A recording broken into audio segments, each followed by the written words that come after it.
ሰላም እንዴት ናችሁ? እንደምናችሁ። ዛሬ እንግዲህ የወሲብ ፍላጎትን የሚጨምሩ ምግቦች የሚለውን እናያለን ማለት ነው። እንግዲህ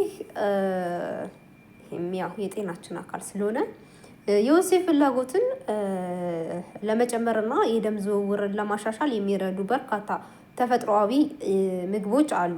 እነዚህ ምግቦች የሆርሞን መጠንን የማስተካከል የኃይል መጠንን የመጨመርና የደም ስሮችን የማስፋት አቅም አላቸው ማለት ነው። የወሲብ ፍላጎትን የሚያንቀሳቅሱ ዋነኛ ምግቦች አንደኛ እንደ ጥቁር ቸኮሌት ወይም ዳርክ ቸኮሌት አይነት የደስታ ሆርሞን የሚባሉ የዶፓሚን መጠን እንዲጨምር የሚደረግ እና የደም ዝውውርን የሚያፋጥን ነው ማለት ነው። አቮካዶ በቫይታሚን ቢ6 እና በፎሊክ አሲድ የበለጸገ በመሆኑ የሰውነትን ኃይል ይጨምራል። እንዲሁም ለሆርሞን ምርት አስፈላጊ የሆኑ ጤናማ ቅባቶች አሉት ማለት ነው። አቮካዶ፣ ሀብሀብ የደም ስሮችን እንዲሰፉ የሚያደርጉ አሚኖ አሲድ ይዟል ማለት ነው። ይህም ወደ ብልት አካባቢ የሚሄድ የደም ፍሰትን ይጨምራል ማለት ነው። ለውዝና ፍሬዎች እንደ ወልናት፣ አልመንድ፣ ፓምኪን ሲድ አይነት ማለት ነው። በዚንክ እና በኦሜጋ ስር የበለጸጉ ስለሆኑ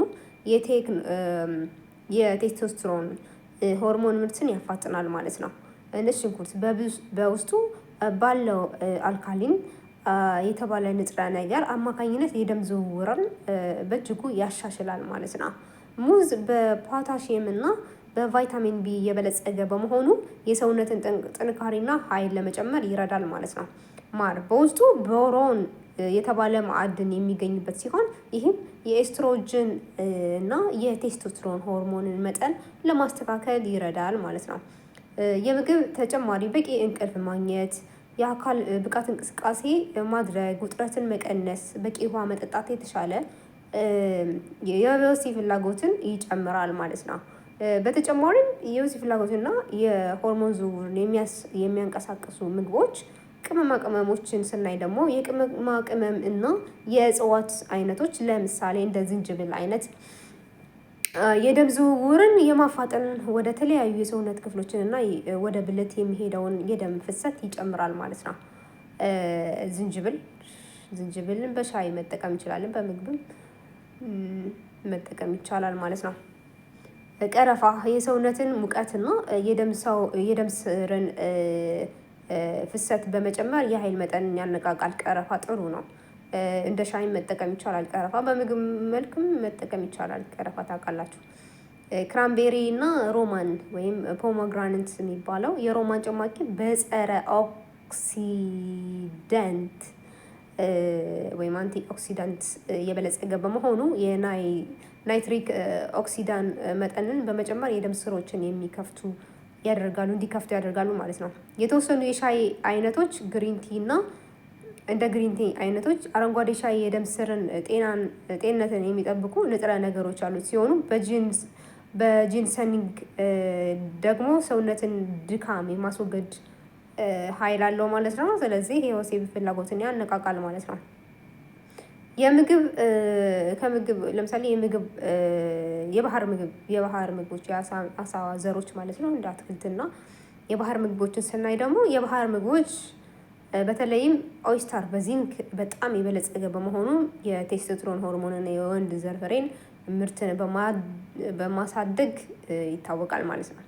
የስፔናችና አረንጓዴ ቅጠላ ቅጠሎች በማግኒዚየም የበለጸጉ በመሆናቸው የደም ስሮችን በማስፋት የደም ዝውውር እንዲፋጠን ያደርጋል ማለት ነው። ቲማቲም በውስጡ ባለው ሊኮፒን የተባለ ንጥረ ነገር አማካኝነት የፕሮቲን መጠንን ለመጠበቅ እና የደም ፍሰትን ለማስተካከል ይረዳል ማለት ነው።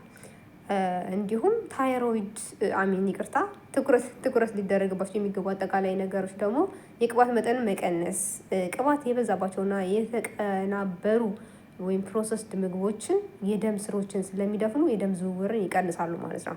አልኮልና የሲጋራ መቀነስ ማለት ነው። ከመጠን በላይ የአልኮል መጠጣት እና ሲጋራ ማጨስ የደም ስሮችን መጠን ስለሚደፍኑ የወሲብ ፍላጎትን የመቀነስ እድል አለው ማለት ነው።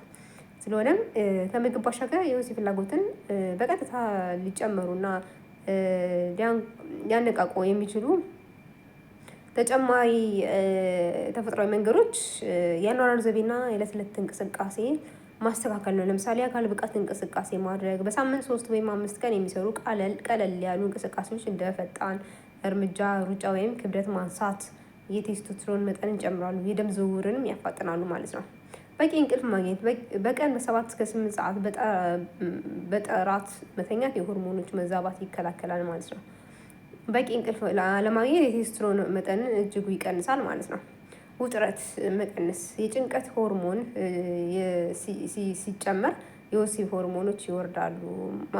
ማሰላሰል ወይም ሜዲቴሽን፣ ጥልቅ ትንፋሽ መውሰድ እና እረፍት ማድረግ ይረዳሉ ማለት ነው። የሰውነት ክብደትን ማስተካከል፣ ከመጠን በላይ የሆነ የሰውነት ስብ ወይም ኤስትሮጅን መጠን እንዲጨምርና የቴስቶስትሮን መጠን እንዲቀንስ ስለሚያደርግ ክብደትን በጤና መንገድ ወይም በጤናማ መንገድ መቀነስ ጥሩ ነው ማለት ነው።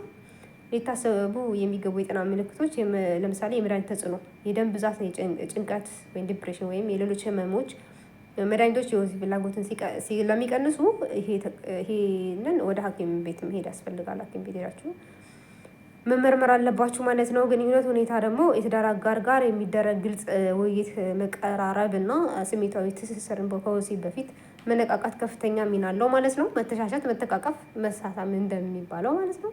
ያ ስለዚህ የወሲብ ፍላጎትን የማነቃቃትና ለማሳደግ የሚረዱ ተጨማሪ ተጽዕኖ እጽዋቶች፣ የስነ ልቦና ዝግጅቶች እና ሊደረጉ የሚገባቸው የሕክምና ምርመራዎች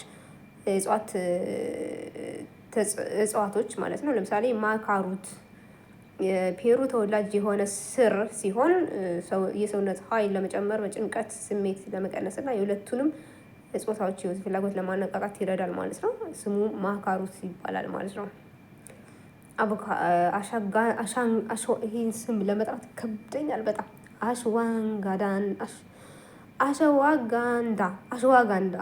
አሸዋጋንዳ የሚባለው የባህላዊ ሕክምና የኮርቲሶል የጭንቀት ሆርሞን መጠንን በመቀነስ እና የቴስቶስትሮን መጠንን በማስተካከል የወሲብ ፍላጎትን ለማስተካከል ጥቅም ላይ ይውላል ማለት ነው።